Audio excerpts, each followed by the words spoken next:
Hello everybody and welcome back to the channel. This is the battle that I'm hoping is going to close out Ottoman Oba.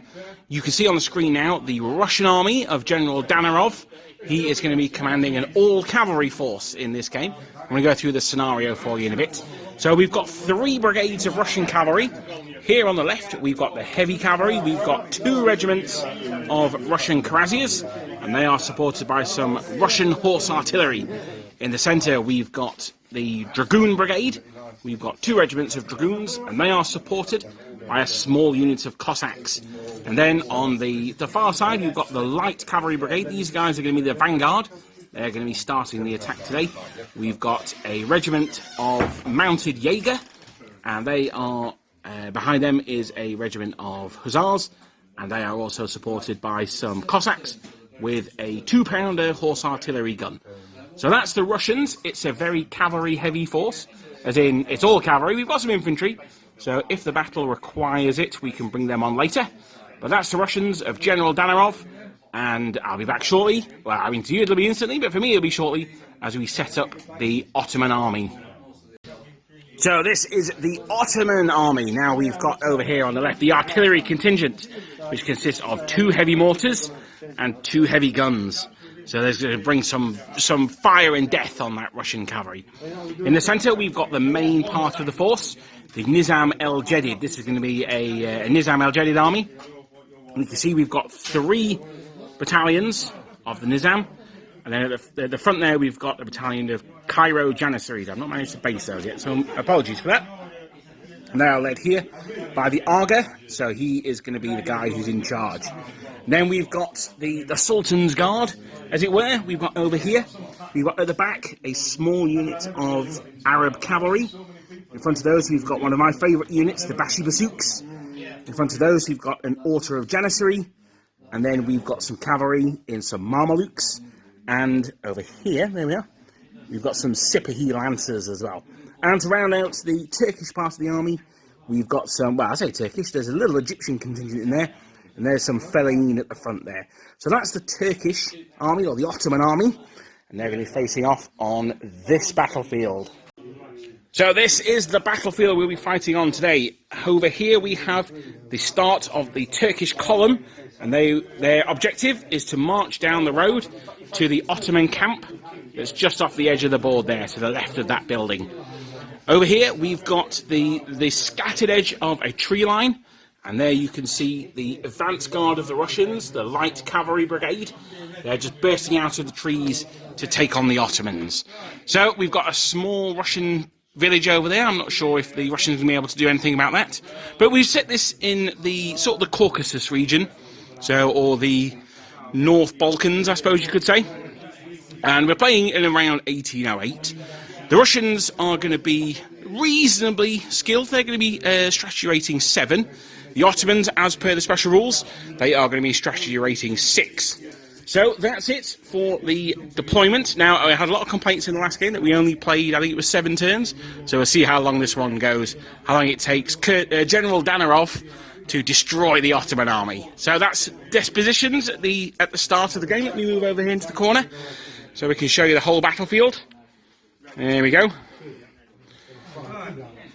And let's see how it goes at the end of turn 1. So that's the end of turn 1, and it was a tumultuous turn. No, it wasn't really. Not a huge amount happened.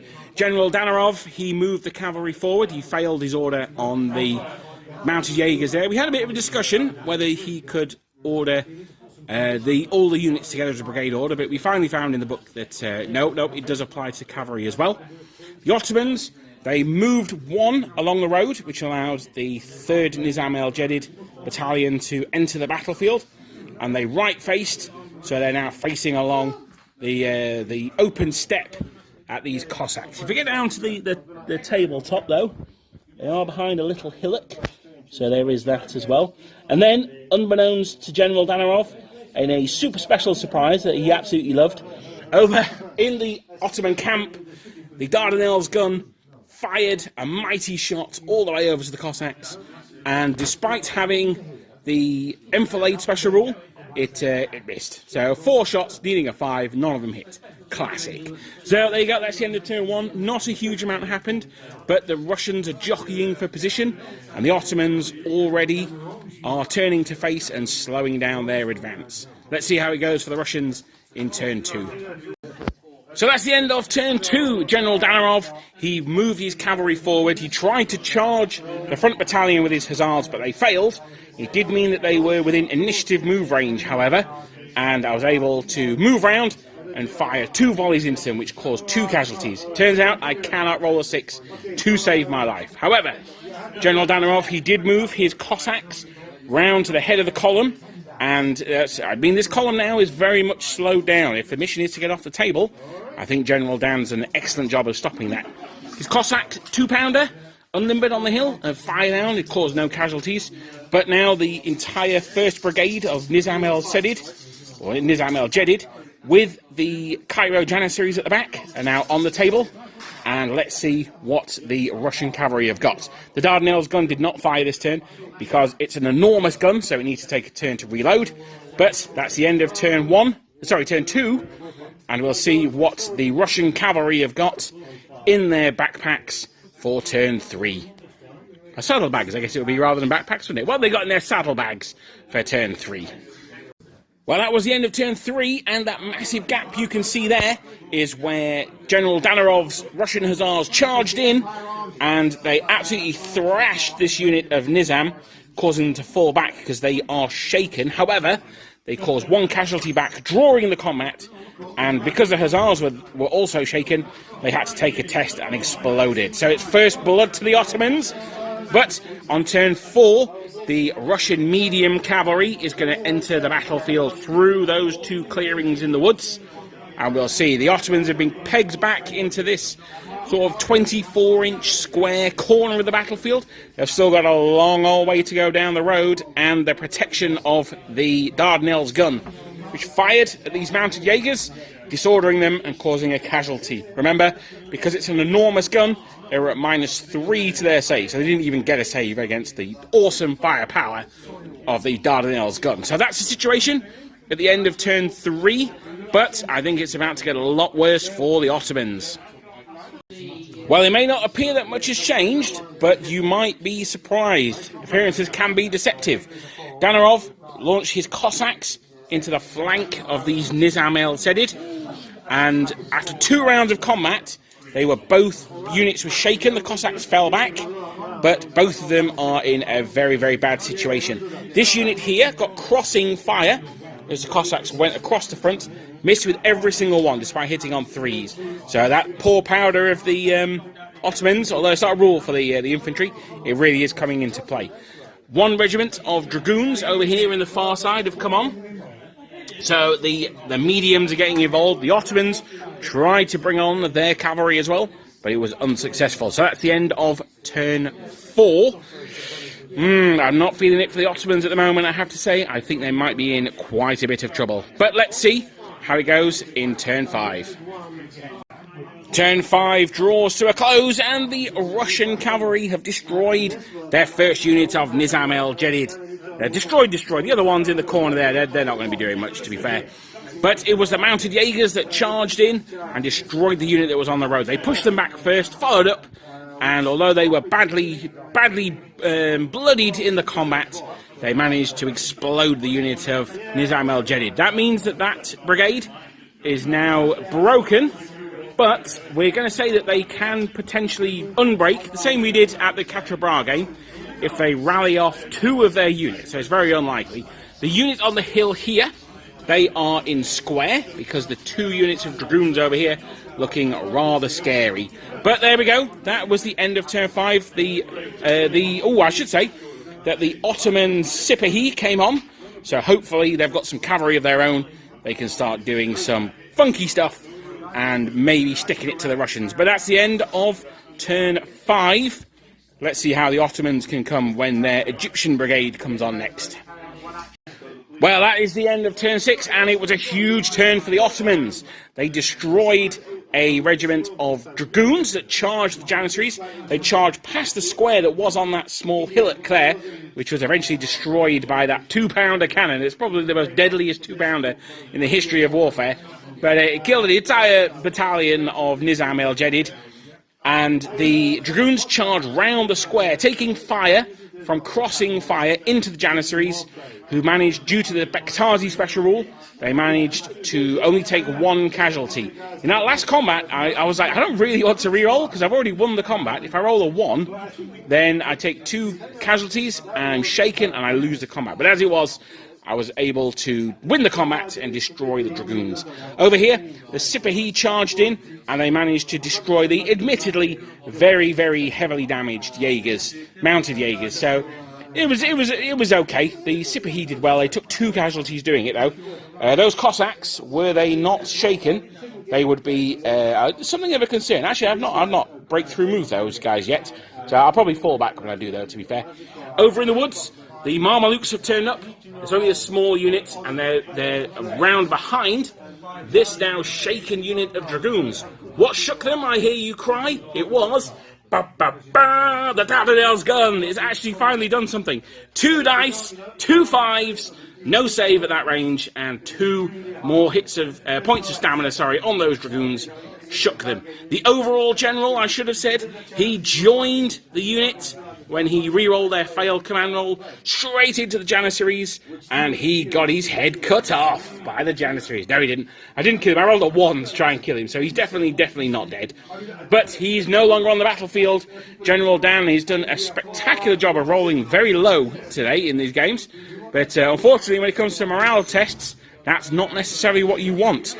The battlefield has opened up. It's looking a lot better for the Ottomans, but the Russian heavy cavalry is still to come. And what's that I hear in the background? It sounds like the tramp of Russian infantry boots. Russian heavy cavalry forces stream onto the battlefield through the gaps in the trees. We've got 2 regiments of Russian cuirassiers now coming forward. I think one of them might be the Kiev regiment. I'm not 100% sure. I should have checked, shouldn't I, before I started this battle. But they have some horse artillery support, which General Danarov brought on, and he left them very exposed to the Marmaluks, who were looking to charge them in the flank. But unfortunately, they only got 1 success. So I said because they're going through the trees, it was half move. They needed 2 to get in. So it was a long shot. But next turn, those guns had better do something, because they might be in quite a lot of trouble. Over here, there was just a bit of a consolidation, really. I rallied a point off that unit in the corner. The Janissaries moved up onto the low rise, fired a volley at those cuirassiers, and did absolutely nothing. The Constantinople gun, I've momentarily forgotten what it was called, that has reloaded this turn. So we are going to go for turn 8. Is it? Yeah, turn 8 now, and let's see how the Russians are doing. And that tramp of infantry feet is getting ever closer. Well, it was another good turn for the Ottomans. I think the tide may be turning. The Dardanelles gun fired again, causing 2 casualties on the cuirassiers. They did get a save against it this time, but it wasn't quite enough for them. The Bashi-Basouks moved forward, not quite able to garrison that building. So there might have been a little bit of trouble, to be fair. The Janissaries on the hill blazed away, did absolutely nothing. And the units over here have managed to move forward a little bit. The one that was in the corner, I did a follow me order and then forgot to actually state what I wanted to do. So having passed the order, they had to zoom 36 inches straight forward, which is absolutely not where I wanted them at all. But never mind, there you go. Over here at the far side, the Marmaluks were the Russian artillery unlimbered, fired at the Marmaluks, causing 1 casualty. Pathetic. The Marmaluks then charged in, and the closing fire from the horse artillery completely destroyed them. So I need to take these guys off, because they are dead. So coming over to the other side of the battlefield, this is what it looks like if you're General Danarov. It looks like there's not that many Ottomans there, but there's still quite a few reinforcements to come on. Basically all the Russian cavalry's on now, and it's just going to be the infantry coming forward. Although I think if the cavalry can't cause significant more damage, I think the infantry may just form up around the edge of the wood and just go into a defensive position and maybe assault next turn. But that's the end of turn 8. Let's see how it goes going into Russian turn 9.